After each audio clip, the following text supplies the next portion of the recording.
perusahaan perseorangan, juga dikenal sebagai usaha perseorangan atau usaha individu, adalah sebuah bentuk badan usaha yang dimiliki dan dijalankan oleh satu orang atau tanpa adanya kemitraan atau kepemilikan bersama dengan pihak lain.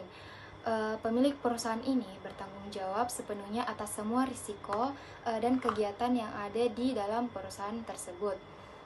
Adapun ciri-ciri perusahaan tersebut, perusahaan perseorangan, yang pertama itu dimiliki oleh satu individu atau perusahaan keluarga.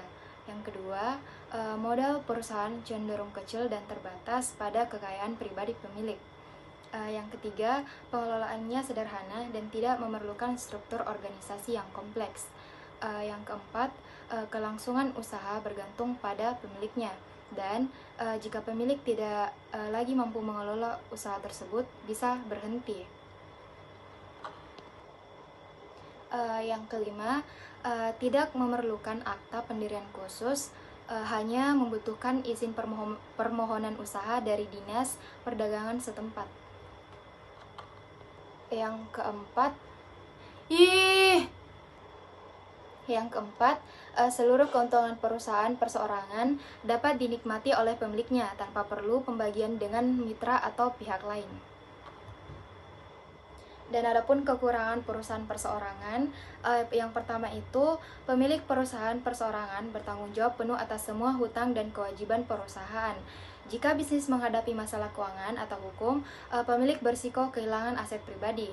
Yang kedua, perusahaan perseorangan biasanya terbatas pada modal yang dimiliki oleh pemilik, yang dapat menghambat pertumbuhan bisnis jika membutuhkan investasi besar untuk ekspansi. Yang ketiga, pemilik perusahaan perseorangan harus mengurus semua aspek bisnis, termasuk produksi, pemasaran, dan administrasi. Ini bisa menjadi beban berat, terutama jika pemilik memiliki keterbatasan waktu dan keterampilan. Contoh perusahaan perseorangan itu yang pertama ada warung makan, jasa cuci mobil, dan usaha kerajinan tangan. Yang kedua, firma. Firma adalah sebuah bentuk badan usaha yang dipilih oleh beberapa individu untuk menjalankan usaha bersama dengan menggunakan nama bersama atau satu nama yang digunakan bersama untuk memperluas usahanya. Konsep firma merupakan adaptasi dari istilah visi, artinya perserikatan dagang antara beberapa orang. Firma ditujukan untuk menjalankan usaha dengan cara bersama-sama, dengan pembagian tugas dan tanggung jawab yang jelas. Adapun kelebihan firma, yang pertama itu ada firma relatif mudah didirikan karena persyaratan yang minimal.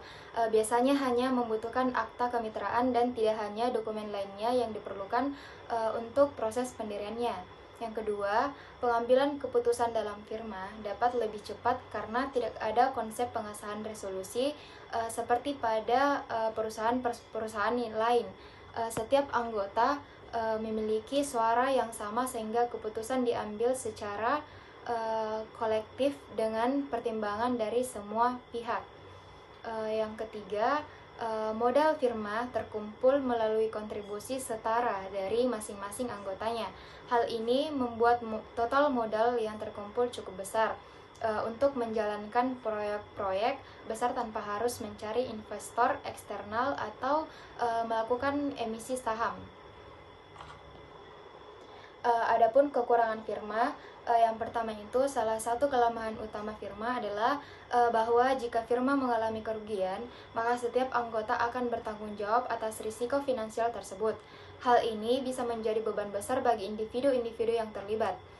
Yang kedua, jumlah maksimum anggota yang dapat dimiliki sebuah firma biasanya dibatasi hingga 20 orang. Batasan jumlah anggota ini dapat menyebabkan keterbatasan sumber daya manusia dan potensi strategis dalam mengembangkan bisnis. Terus yang ketiga itu, perbedaan pendapat antar anggota bisa menimbulkan konflik internal yang serius. Manajemen konflik yang efektif sangat penting agar keharmonisan dalam firma tetap dipertahankan.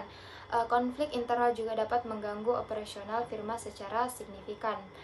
Terus adapun contoh firma itu firma Jaya Abadi, firma Mitra Sejati, firma Sumber Daya Alam, dan firma Cipta Karya. Selanjutnya persekutuan komanditer atau dalam bahasa Belanda dikenal sebagai Commanditair Vennootschap atau CV. Atau CV adalah bentuk badan usaha yang didirikan oleh 2 orang atau lebih dengan tujuan untuk menjalankan kegiatan bisnis dan meraup keuntungan. Dalam CV terdapat 2 jenis sekutu. Sekutu aktif yang bertanggung jawab penuh atas pengelolaan perusahaan dan sekutu pasif yang hanya berperan sebagai penyedia modal tanpa terlibat dalam pengelolaan. Tanggung jawab sekutu pasif terbatas pada jumlah modal yang mereka investasikan. Terus adapun ciri-ciri persekutuan komanditer, yang pertama itu terdapat sekutu aktif dan sekutu pasif. Yang kedua, sekutu pasif tidak bertanggung jawab atas utang perusahaan melebihi modal yang disetor. Yang ketiga, pendirian CV tidak memerlukan modal minimum dan prosedurnya lebih mudah dibandingkan dengan perseroan terbatas atau PT. Terus adapun kelebihan persekutuan komanditer, yang pertama itu CV memungkinkan pengumpulan modal dari beberapa sekutu, memudahkan pengembangan usaha. Kedua, struktur organisasi CV lebih sederhana dibandingkan PT, sehingga memudahkan pengambilan keputusan. Tiga, sekutu pasif tidak akan kehilangan aset pribadi melebihi investasi mereka. Terus adapun kekurangan persekutuan komanditer, yang pertama, sekutu aktif bertanggung jawab penuh atas utang dan kewajiban perusahaan, berisiko kehilangan aset pribadi. Dua, perbedaan pendapat atau ketidakpuasan dapat menimbulkan konflik yang mengganggu operasional. Terus yang ketiga itu keputusan penting harus melibatkan semua sekutu yang dapat melambatkan proses. Adapun contoh-contohnya itu CV Sinar Agung, CV Mandiri Abadi, CV Lestari Alam, sama CV Mekarjaya, sama CV Putra Sejati. Selanjutnya perseroan terbatas, singkatannya PT, adalah bentuk badan usaha yang didirikan berdasarkan undang-undang dan dilakukan oleh 2 orang atau lebih dengan tujuan untuk menjalankan kegiatan ekonomi. PT memiliki karakteristik tersendiri yang membedakannya dari bentuk usaha lainnya seperti perseorangan, firma, dan persekutuan komanditer. Adapun ciri-ciri perseroan terbatas, yang pertama itu PT memiliki struktur organisasi yang lebih kompleks daripada bentuk usaha lainnya dengan posisi direktur, komisaris, dan auditor independen. Terus yang kedua, adapun kelebihan perseroan terbatas, yang pertama itu pemegang saham hanya bertanggung jawab atas nilai nominal saham yang dimilikinya, sehingga mengurangi risiko keuangan pribadi. Terus yang kedua, PT lebih menarik bagi investor karena reputasi profesionalisme dan transparansinya yang lebih tinggi dibandingkan dengan bentuk usaha lain. Terus adapun kekurangan perseroan terbatas, yang pertama itu prosedur pendirian dan pengelolaan PT lebih rumit dibandingkan dengan bentuk usaha lainnya. Biaya registrasi dan administrasi untuk mendirikan PT relatif mahal. Terus adapun contoh-contoh PT itu PT Multirasa Citra Lestari, PT Kiki Fresh Food, PT Intisari Industri, PT Inti Boga Mandiri, dan PT Indofood Persada. Selanjutnya perusahaan negara. Perusahaan negara atau yang sering disingkat dengan PN adalah perusahaan yang didirikan berdasarkan undang-undang dasar. Adapun diantaranya yaitu perusahaan jawatan. Perusahaan jawatan atau disingkat Perjan adalah badan usaha milik negara yang seluruh modalnya dimiliki oleh pemerintah. Perjan didirikan untuk memberikan layanan publik dalam bidang tertentu, dan biasanya merupakan bagian dari departemen atau kementerian pemerintah. Meskipun bertujuan untuk melayani masyarakat, Perjan tidak berorientasi pada keuntungan seperti perusahaan swasta, tetapi lebih pada penyediaan layanan yang penting bagi masyarakat. Terus adapun ciri-ciri perusahaan jawatan, yang pertama itu modal milik negara. Seluruh modal Perjan berasal dari anggaran pendapatan dan belanja negara atau APBN. Terus Yang kedua itu bagian dari departemennya. Perjan beroperasi sebagai bagian dari apartemen atau instansi pemerintah tertentu. Terus yang ketiga itu dipimpin oleh pegawai negeri. Kepala Perjan biasanya merupakan pegawai negeri yang ditunjuk oleh pemerintah. Terus adapun kelebihan perusahaan jawatan, yang pertama itu pendanaan stabil karena seluruh modal berasal dari pemerintah. Perjan tidak perlu khawatir tentang pendanaan eksternal dan dapat beroperasi dengan stabil. Yang kedua itu fokus pada kesejahteraan masyarakat dengan tujuan utama memberikan layanan publik. Perjan dapat lebih fokus pada kesejahteraan masyarakat. Terus adapun kekurangannya itu perusahaan jawatan, yang pertama ini tanpa adanya persaingan seringkali terjadi pemborosan dan inefisiensi dalam pengelolaan. Terus yang kedua kurangnya inovasi, terus karena fokus pada pelayanan publik dapat mengurangi dorongan untuk inovasi dan peningkatan efisiensi. Contoh perusahaan jawatan yang pernah ada di Indonesia itu antara lain PT Kereta Api Indonesia atau Persero, PT Pos Indonesia. Selanjutnya, perusahaan umum, disingkat Perum, adalah badan usaha milik negara yang didirikan untuk memberikan layanan publik dan memenuhi kebutuhan masyarakat. Meskipun Perum dapat mencari keuntungan, tujuan utamanya adalah untuk menyediakan barang dan jasa yang bermanfaat bagi masyarakat, serta mendukung kebijakan pemerintah dalam bidang ekonomi. Perum memiliki karakteristik yang menggabungkan sifat perusahaan swasta dan badan usaha milik negara. Terus ciri-ciri perusahaan umum, yang pertama itu seluruh modal Perum dimiliki oleh pemerintah sehingga berfungsi sebagai alat untuk mencapai tujuan sosial dan ekonomi negara. Yang kedua, Perum memiliki status sebagai badan hukum yang memungkinkan untuk melakukan transaksi bisnis, menggugat dan digugat. Terus adapun kelebihan perusahaan umum, yang pertama itu ada Perum menyediakan layanan penting bagi masyarakat seperti transportasi, kesehatan dan utilitas dengan harga yang terjangkau. Yang kedua, sebagai badan usaha milik negara, Perum memiliki akses ke dana pemerintah yang stabil, memungkinkan mereka untuk menjalankan operasional jangka panjang. Terus adapun kekurangan perusahaan umum, yang pertama ada tanpa adanya persaingan pasar yang ketat, Perum seringkali mengalami inefisiensi dalam pengelolaan dan operasional. Yang kedua, proses pengambilan keputusan di dalam Perum bisa lambat karena adanya birokrasi pemerintah yang kompleks.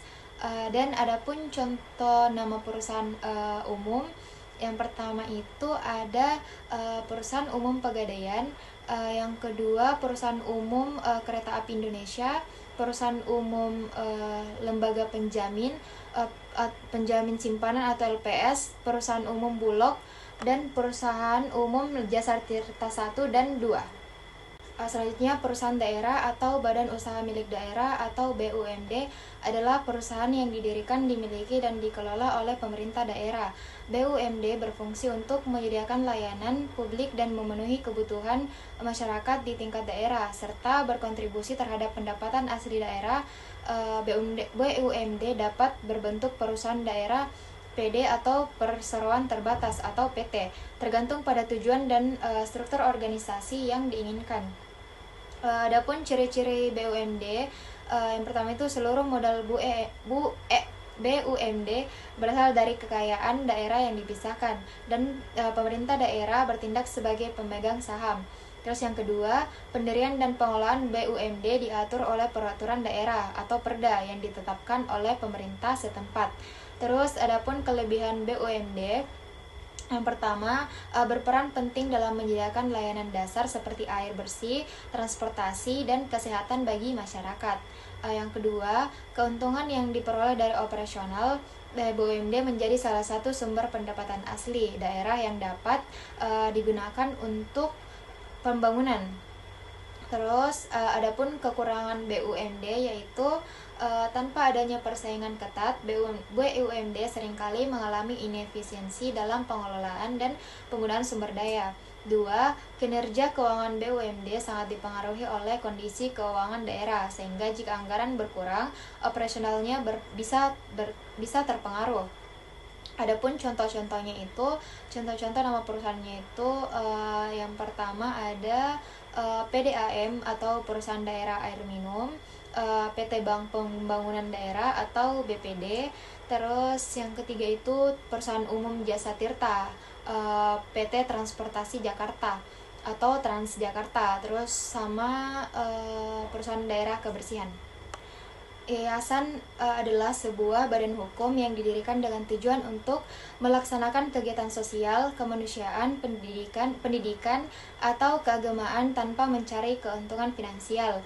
Yayasan beroperasi dengan mengelola kekayaan yang dipisahkan dari pendirinya dan digunakan sepenuhnya untuk mencapai tujuan yang telah ditetapkan.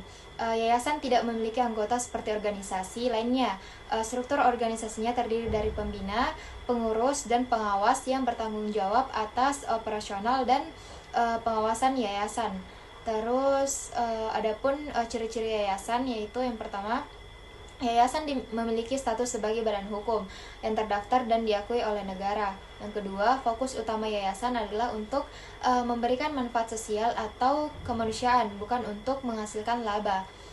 Terus adapun kelebihan yayasan itu yang pertama, yayasan memiliki misi untuk membantu masyarakat sehingga dapat menarik dukungan dari donatur dan masyarakat luas. Yang kedua, sebagai badan hukum, yayasan memiliki landasan hukum yang jelas, memberikan perlindungan hukum dalam menjalankan aktivitasnya. Terus adapun kekurangan yayasan, yang pertama itu ada mendirikan yayasan memerlukan prosedur administrasi yang kompleks, termasuk penyusunan akta notaris dan pengesahan dari pemerintah. Yang kedua, biaya untuk mendirikan yayasan bisa mencapai puluhan juta rupiah, membuatnya sulit diakses oleh individu atau kelompok dana terbatas. Terus adapun contoh-contoh yayasan, yang pertama itu ada Yayasan Bina Insani, terus Yayasan Sayap Ibu, Yayasan Cinta Anak Bangsa, sama Yayasan Dompet Duafa, serta Yayasan Pendidikan Islam Al-Azhar. Koperasi adalah sebuah organisasi ekonomi yang dimiliki dan dikelola secara bersama oleh anggotanya dengan tujuan untuk memenuhi kebutuhan dan meningkatkan kesejahteraan anggota. Koperasi beroperasi berdasarkan prinsip-prinsip kekeluargaan dan gotong royong di mana setiap anggota memiliki hak suara yang sama dalam pengambilan keputusan. Koperasi dapat berfungsi dalam berbagai sektor termasuk pertanian, perdagangan, simpan pinjam, dan jasa. Adapun ciri-ciri koperasi, yang pertama itu koperasi dimiliki oleh anggotanya, yang berarti semua anggota memiliki hak yang sama dalam pengelolaan koperasi. Yang kedua, koperasi bertujuan untuk meningkatkan kesejahteraan anggotanya dan masyarakat luas. Terus bukan semata-mata mencari keuntungan. Yang kedua, kelebihan koperasi. Yang pertama, anggota koperasi dapat memperoleh pinjaman dengan bunga yang lebih rendah dibandingkan lembaga keuangan lainnya. Dua, koperasi seringkali menjual barang dengan harga lebih murah karena tidak berorientasi pada keuntungan semata. Terus adapun kekurangan koperasi, yang pertama itu modal koperasi seringkali terbatas sehingga menghambat ekspansi dan pengembangan usaha. Terus yang kedua itu banyak koperasi dikelola oleh orang-orang yang tidak memiliki pengalaman atau keahlian manajerial yang cukup. Terus adapun contoh koperasi, yang pertama itu ada koperasi simpan pinjam atau KSP, terus koperasi tani makmur, koperasi konsumen sumber rejeki, dan koperasi perikanan bahari, koperasi pendidikan cerdas.